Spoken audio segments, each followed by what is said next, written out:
The reason why a lot of people halt their progress with manifestations is because they start taking action they think they should take, or they're just doing everything under the sun and not only aligned actions. Welcome to the Mindset, Magic, and Manifestation podcast hosted by me, Michaela J. Get ready to dive into an action-packed, bougie-based, and spiritually guided experience on all things manifesting your next level Lux life. Let's go. Hey, gorgeous. Welcome back to the Mindset, Magic, and Manifestation podcast with your girl. It is I, the Michaela J, here to teach you how to manifest your next level Lux life. Welcome back. Happy Wednesday. Let's get into a little review about my 12-week year. Okay. I have a podcast episode that we did last year. I think it was more beginning of last year. I'll have to find the exact episode number for you.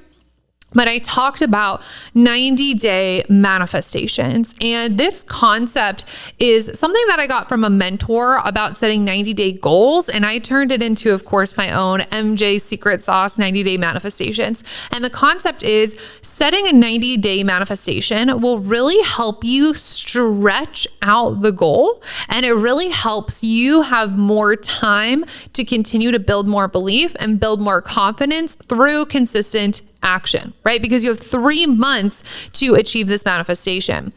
Now, why I say it gives you more time is like, this is in comparison to setting a goal to manifest something this week or this month. I used to be a person in the past where I would set like a monthly income goal. And if it didn't manifest, then I felt like shit. Or if it got to the end of the month, I would feel this pressure of I have to hit this goal. Now I set 90-day manifestations and it helps me relieve some of the pressure. So I did a whole episode about that. But then I read a book in November called The 12-Week Year. And I've talked about it a bunch on the podcast, but it's really the idea of instead of 12 months, you have 12 weeks in your year. I read it in November and I set out to start my year at the beginning of December, which means the end of February was the end of year 1 for MJ. Now I'm in year 2 with the next 12-week cycle with an even bigger goal, using everything that I learned, that I applied, things I didn't do, things I did do to make this one even juicier. So I am so excited. But I wanted to record an episode talking about how I stayed accountable, how it worked for me, did I stick to the action steps, and kind of pulling apart what my results were from applying this 12-week year. Okay. So before we dive into all of the things, I have to ask, have you gotten the instant manifestation reset? I talked about this in Monday's episode. I have a new 3-day audio experience for you. It's free for a limited amount of time. And each day for 3 days, you are getting basically a secret podcast sent to you straight in your email. Day 1 is about why your manifestations have been really inconsistent. Day 2 is about the energy and the science behind manifestation. Hello, quantum physics.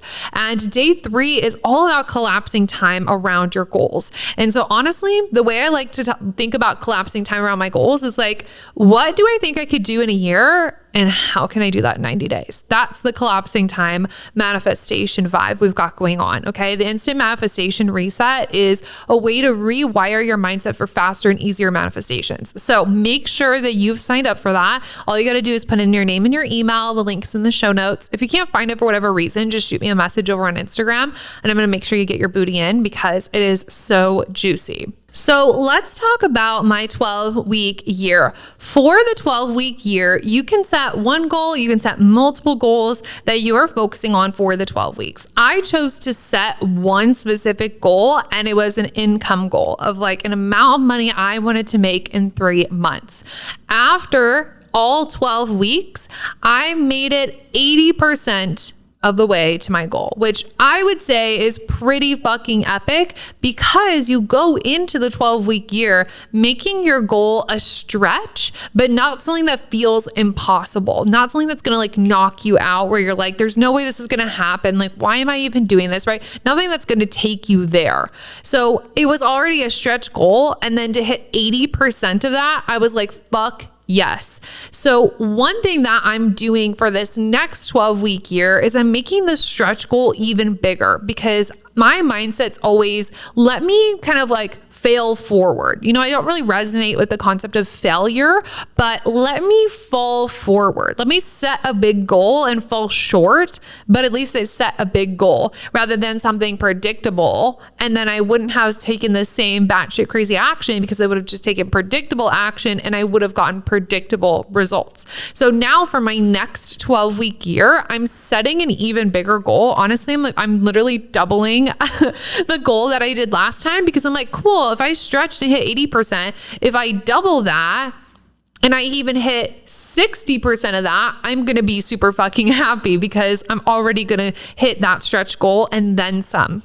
So one thing that I suggest if you are leaning into a 90-day manifestation, a 12-week year, is stretch yourself. Don't be afraid to fall forward. And this is a success mindset principle that people don't talk about often enough. The most successful people are not afraid to fail because successful people like myself, we don't really subscribe to the idea of failure. Like I said, like failure is kind of a joke to me because anything, if I don't hit my goal, it's not a failure to me. It's, I learned so many lessons. I was reaching this goal. We can see what didn't work, what I would do differently next time. And we keep moving forward. Like there's no failure. I can't even conceptualize that concept anymore. So the most successful people that that you see online, that you see in publications, whatever, we're not afraid to fall on our asses. We're not afraid to make a mistake. We're not afraid to not hit a goal. Like I'm going to go big. And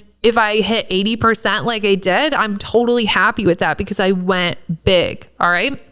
Now, I want to talk about my process in planning the 12-week year. The book breaks down the whole method, but basically you pick one big goal and then you map out all of the possible tactics you could use to hit that goal. So for me, with an income goal, I listed out all of the different things I could do for work in my business and even outside of my business, other business ventures I could do to move my money manifestations forward, right? So that could include launches, that could include one-off offers, that could include new subscriptions, that could include taking on new one-on-one clients, that could include investment accounts. Like it could include so many things. I literally wrote a list of every single thing I could possibly think of that would move me forward towards that goal. Now, one thing I want to say is everything on that list did not make it in my calendar.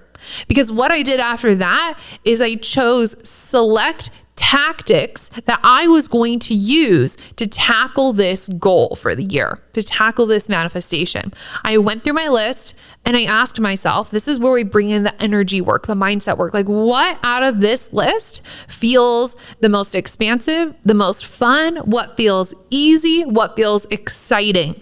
Not what's every single possible thing I could do. Let me add it all to my calendar, run my ass into the ground with no energy and no time for socializing and no time for myself and do every single thing under the sun to hit my goal.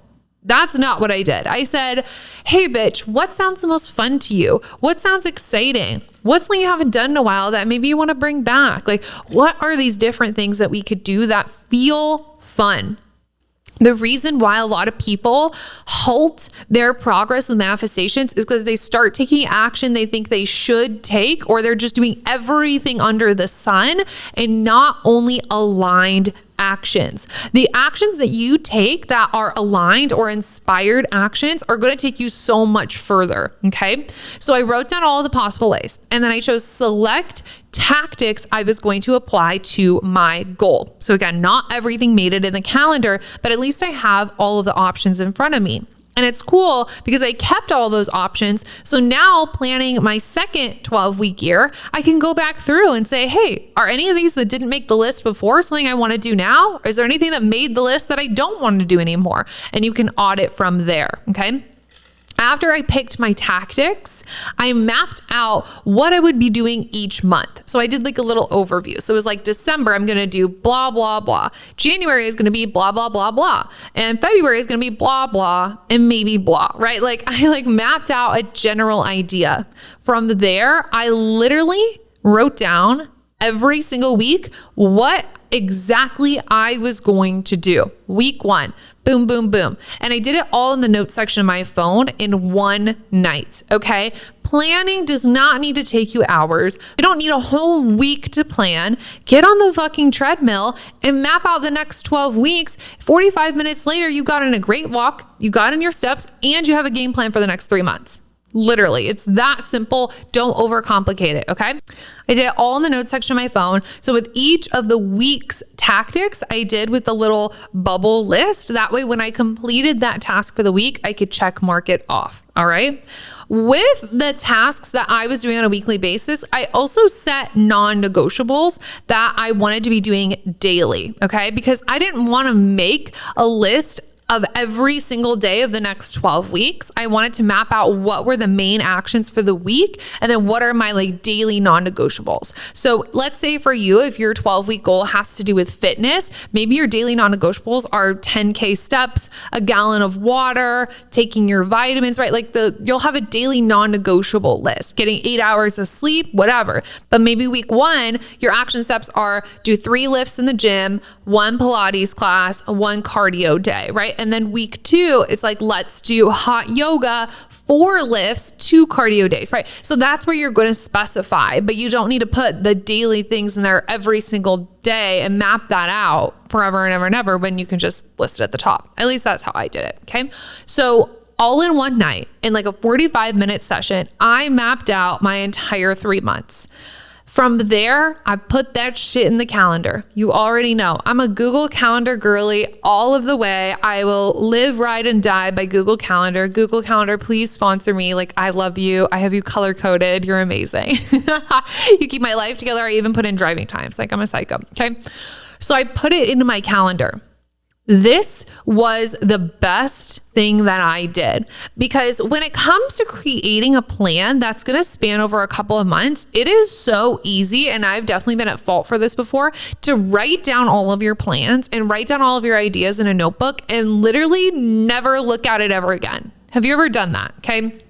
I have done it so many times where it's like, I made a whole evening and it was a vibe, right? I like made a dinner. I had a glass of wine. I spread out my 4 notebooks and like had my vision board up. And I spent like 4 hours creating the perfect game plan for something, whether it was like a fitness routine or a new workflow or whatever it was. And then it didn't go anywhere. It stayed in the notebooks. And you know what else stayed in the notebooks? The fucking results, because then I didn't do anything. So after I mapped all of this out, I put it in the calendar in advance. That is one of my best tips for you if you are considering doing something like the 12-week year and even for your 90-day manifestations. What are the action steps you're going to take every single week and put them in the calendar? For me, since this was an income goal and it had a lot to do with my business, it helped me map out exactly what I was going to do in my business for the next 3 months. I was like, every launch I had was kind of pre-planned, even if I didn't know what it was going to be. So for example, one of the things that was on my list for my 12 weeks was doing a masterclass in February, which was the Wealthy Woman Masterclass, which was hosted inside of my Facebook group, okay? That I talked about it on the podcast. I didn't know what the masterclass was going to be. I just knew, hey, I'm going to do a masterclass in February that's going to be free inside of my community. And so then as the time came, I also had it planned in the calendar. When was I going to plan? When was I going to write down my ideas? When I was going to make the branding? What was going to be the intention? Like that was planned like 2 weeks before. So like week 12 was the masterclass, but week 10 was planning out the details. So you don't need to know every single specific piece, but you need to think out the process and put it in the calendar. Because I put everything in the calendar, I knew, okay, well, if this masterclass is going to be this last week of February, 2 weeks before that, I probably need to map out the branding and what we're talking about so I can start promoting it and sharing with people that I'm going to be doing something of value, right? And that was something that really, really helped me, because I think the biggest piece of this is about being consistent and actually executing your 12-week plan. This is where people fall off, is they don't execute. For me, I execute like a motherfucker. And since you're here, I know you're like me in the fact, like we crave taking action. Like you show up, you do the work when the work is in front of you. So put that shit in your calendar, okay? Because the best way I stayed accountable, the best way I stayed executing was I would open up my calendar and see what was going on that week. And let me tell you, this is a win for me. I did not change anything in the plan. There wasn't anything that I was like, I'm removing this, I'm changing this, I'm moving this around, like nothing. I fully stuck to the plan. That's one of my biggest tips for this as well. One of my big takeaways for you is stick to the fucking list. This is something I've talked about before. And this is like a new saying in my household. Well, it's been a saying in my household, but like a new core MJ saying, stick to the fucking list. It's so easy to open up the calendar on a Sunday when you're mapping out your week and see that you have X workouts that week or X things to do for work or blah, blah, whatever has got going on. Maybe your 12-week goal is keeping your house clean for 12 weeks. And so one week you're like, I have to scrub the oven. And you open that up on Sunday and you're like, I don't want to fucking scrub the oven. What most people do is they delete it. What people who execute at a high level and successful people do is they fucking execute anyways. You have to choose your commitment over your emotions. There were some weeks where I was like, I don't want to do this. I don't feel inspired. I don't feel creative. Don't care. You need to execute. Don't care. You have a job to do. You have a goal to hit. You have these things in the calendar. These are your non-negotiables. You need to show up. Because I truly look at my goals as non-negotiables. I'm like, this is a non-negotiable. This is something we're working on. This is something we're moving towards. This is something we're tackling and we're taking batshit crazy action because every single one of my goals is bigger than the last one. So I have to keep showing up big. And sometimes that's scary. Sometimes that's uncomfortable. Sometimes your subconscious is like, oh, I don't feel like doing this because it's scary. And what if I fail? And blah, blah, blah. And you have to shut that bitch up, basically. Like, and the only way you shut it up is not by being mean to yourself, right? We talked about that on Monday, of like really not adding in negative self-talk to the process. That's not what it's going to do. How we shut up the subconscious is we take action anyways. You don't even have to say anything, right? It's that neutral energy of like, I'm just going to show up and I'm going to take action and I'm going to do what I know I need to do. So the big takeaways from the 12-week year that I have discussed so far is one, don't be afraid to fall forward. Set really big goals to move yourself forward. And if you fall short, that's okay because you set a huge goal anyways. And it means you still like took yourself further along in the process. Okay. So that. Number two, you don't need a whole night and 7 hours to plan shit, okay? 45 minutes on the treadmill, let's fucking go. Like, do it all in one session. Don't overcomplicate it, okay? Number three, put that shit in the calendar because if it's not on the calendar, it's not gonna happen. If it lives in a notebook, that's not a concrete plan. You might have mapped out the whole strategy, but like, when are you executing? When are you doing what parts? It's not all gonna happen in one day unless you have like a whole week to like put something together, right? And that even then, that's spread out over multiple days. So put it in the calendar afterwards.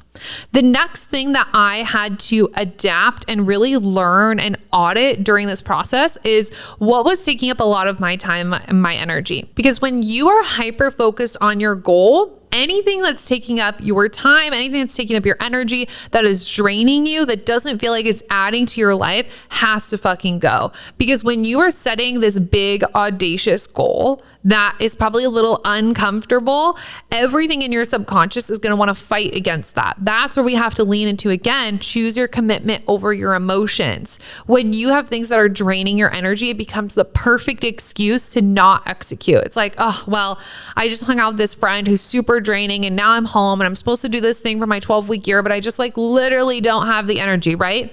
You have to audit that.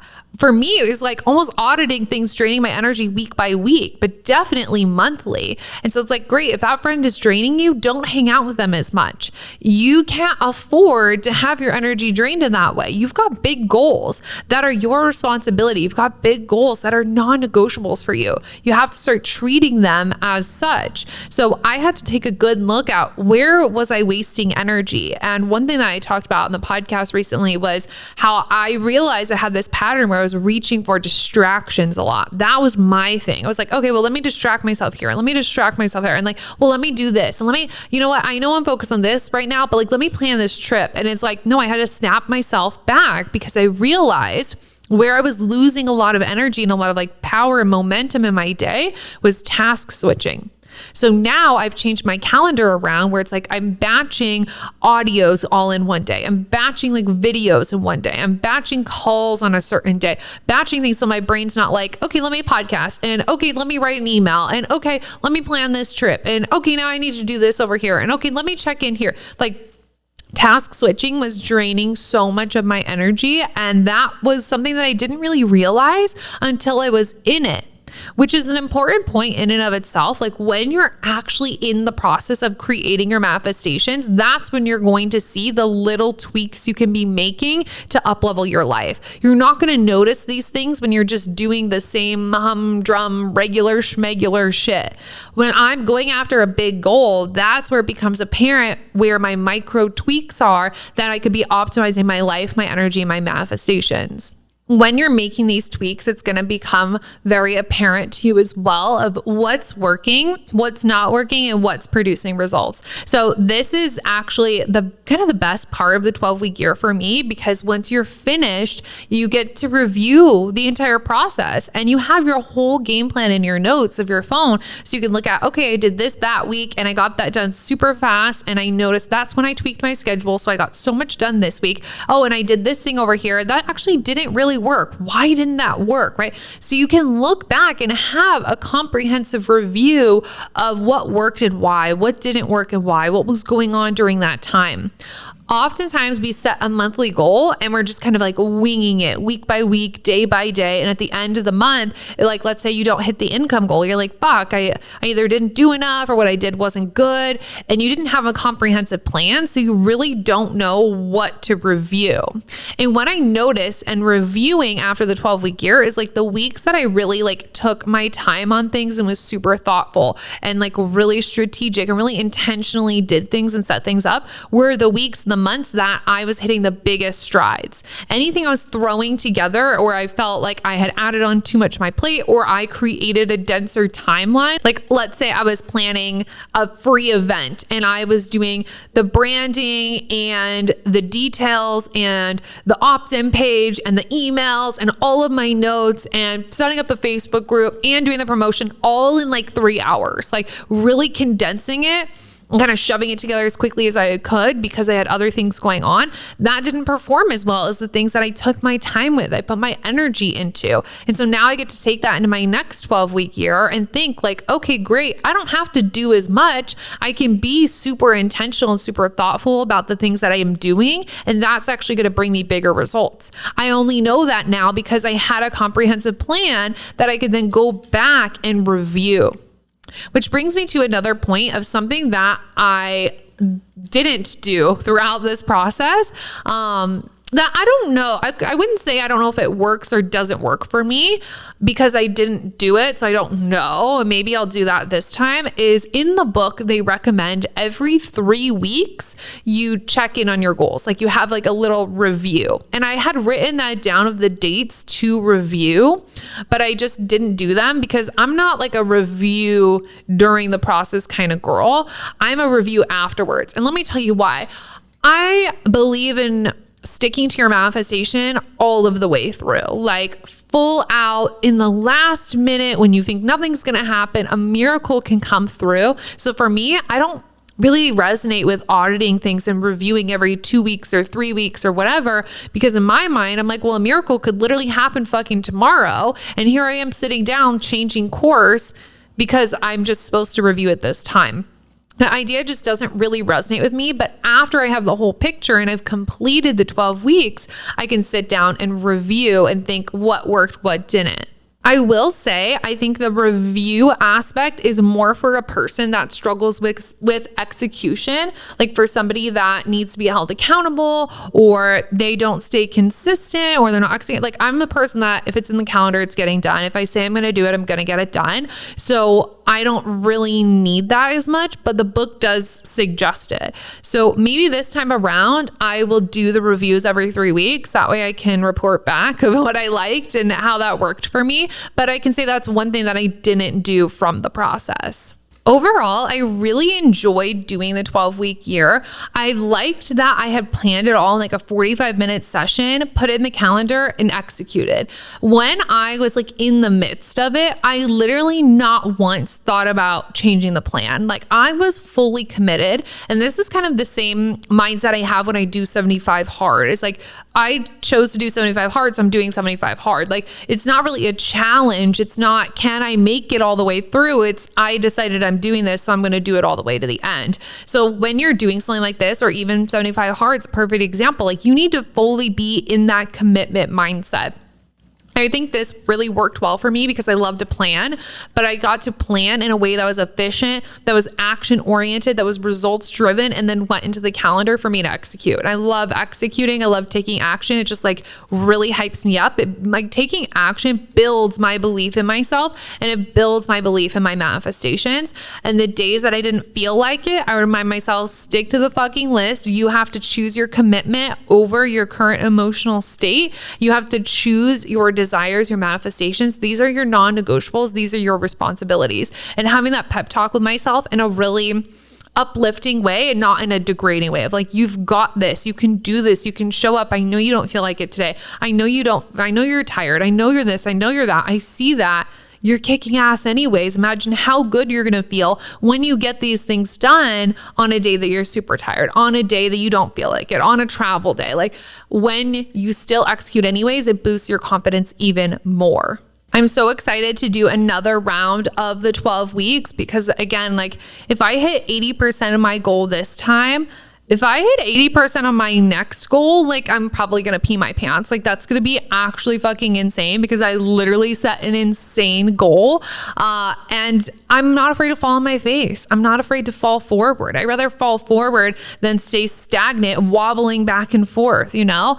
And because I'm so committed to seeing things through and seeing the plan through, I know I'm going to get so much closer to that goal. Like maybe I'll end up at 90%. Like who knows? Like truly, who knows? But you have to challenge yourself. You have to be willing to be vulnerable. You have to be willing to be disappointed and to not get what you want and like chase after it. And I guess like not even like chase, but just go after it. Like actually go and do the things. I love the concept of doing 12 weeks rather than the whole year because the concept the book talks about is that you get this new year, fresh start energy every 3 months. And you also feel a little bit of the heat of like, hey, we're wrapping up on 12 weeks, we got to hit this goal. And I really felt that, you know, at the beginning in December, I had so much momentum. I'm like, new year, everyone's waiting until January. I'm already fucking going, like new year energy, right?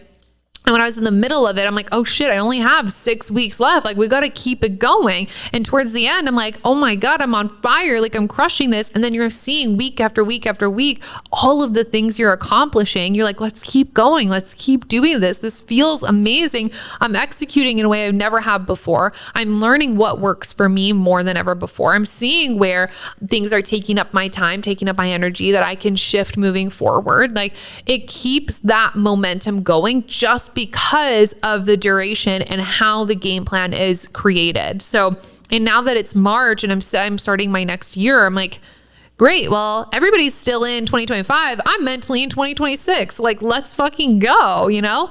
And I love that energy. It keeps things fresh. It keeps you motivated. It keeps you inspired. And it reminds me to like keep my foot on the gas. You know what I mean?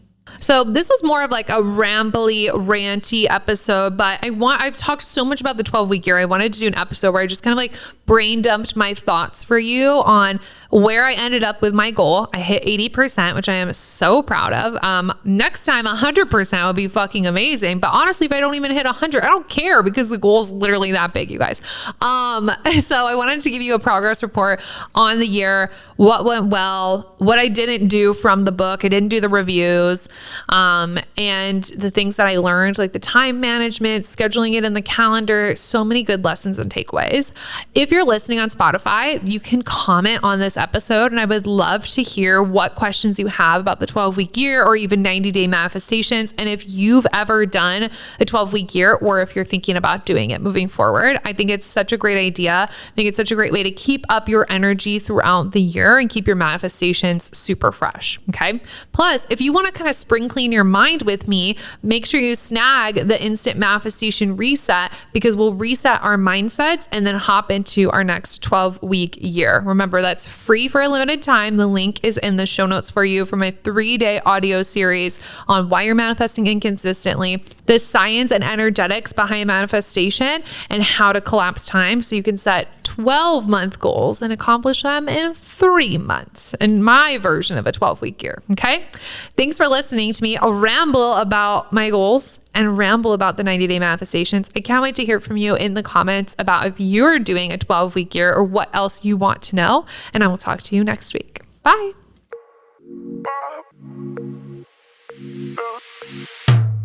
Thanks for tuning in, and don't forget to leave a 5-star rate and review. I love hearing your takeaways and wins from the podcast in the review section, so don't forget.